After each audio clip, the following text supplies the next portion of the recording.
It's 12 in the morning, I'm in the movie theater, and I'm going to spend the entire day watching Star Wars. Let's go.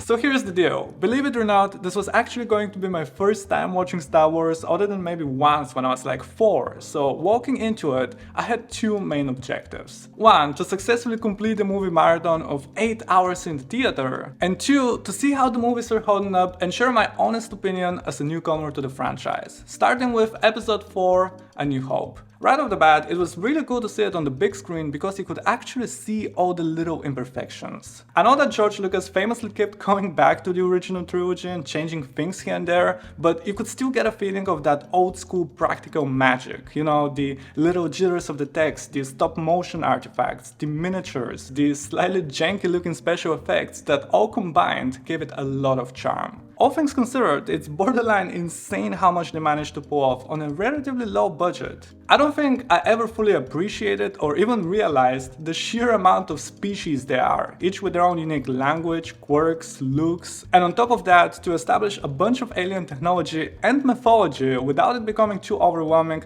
is super impressive. And it's actually really fun to look back at it now, knowing what we know, and to try and figure out why did it become such a massive cultural phenomenon, because honestly, I could just as easily see a world in which it did not work out, and it ended up as nothing more than an obscure old movie that your film buff friend won't shut up about. So she kisses him, but it turns out she was actually his sister.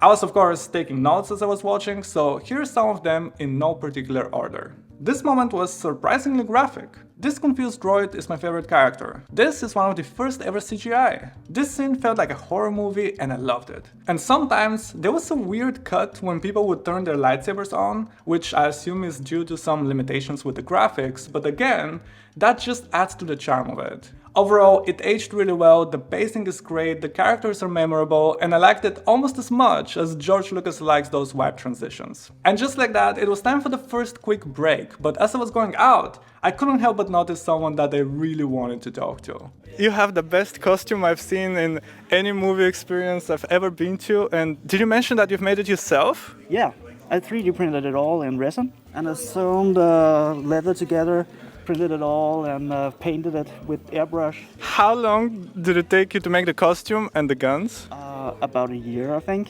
A year? Yeah. It takes a lot of time.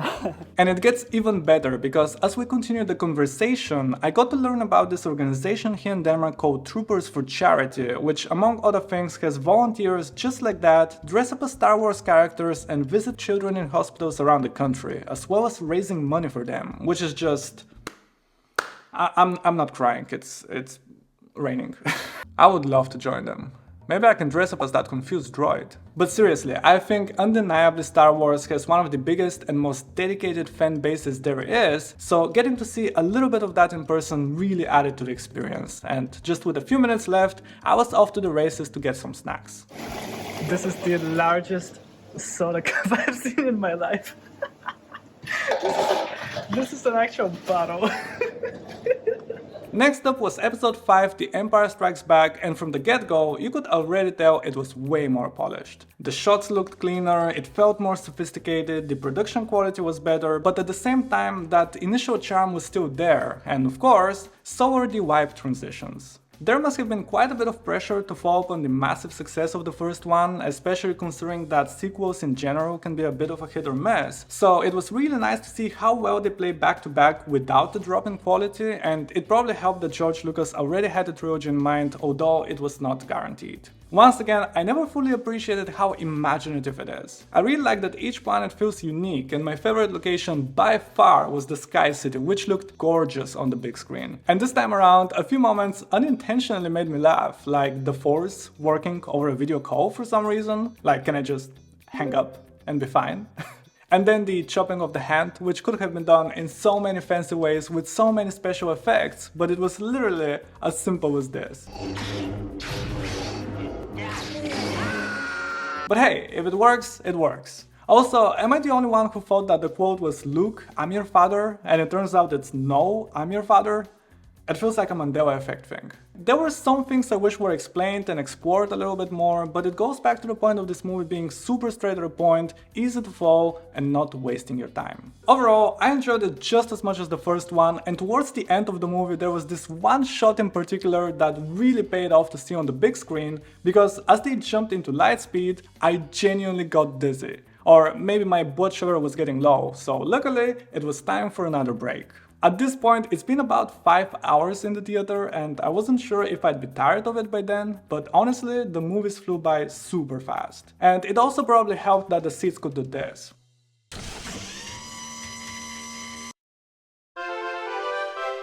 But the marathon was not over yet, because we're about to see the longest one of the trilogy, and as any other professional athlete like myself would tell you, the final stretch is the hardest. So with that being said, we moved on to Return of the Jedi, and the tone of that one felt a lot more adventurous and sort of fun, with a full-blown music number in there. Speaking of which, in a space bar full of creatures from all corners of the galaxy, for some reason the one that felt the most out of place was a blue elephant. Am I the only one? Also in this one we have a lot more fully CGI characters, and I'm a bit on the fence about it. I think that the practical costumes of the first one really made it feel special, and again, it was part of its charm. I was actually surprised they were not all directed by George Lucas. I sort of just assumed they were, but you cannot really tell, and that is a good thing. They are all consistent, because he was still very much involved and at the very least made sure that the wipe transition is there. At this point, I could also start noticing some of the similarities with Dune and see why Frank Herbert was quite vocal and accusing them of plagiarism, but in art, nothing is really original, and in fact, this is something I've made an entire video about.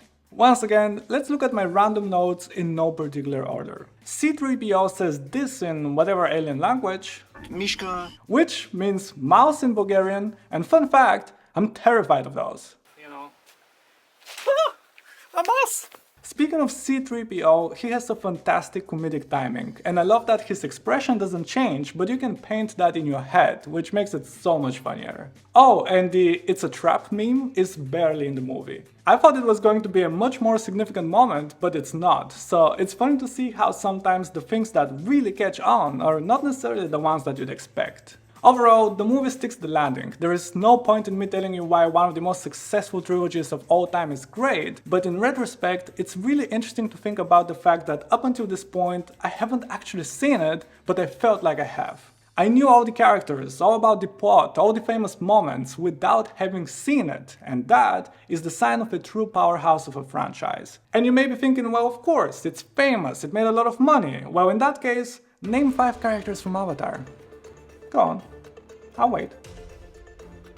But anyways, when it was over, people actually clapped, which I have never seen in a movie theater in Denmark. And it felt like we all went on a big journey together to a galaxy far, far away.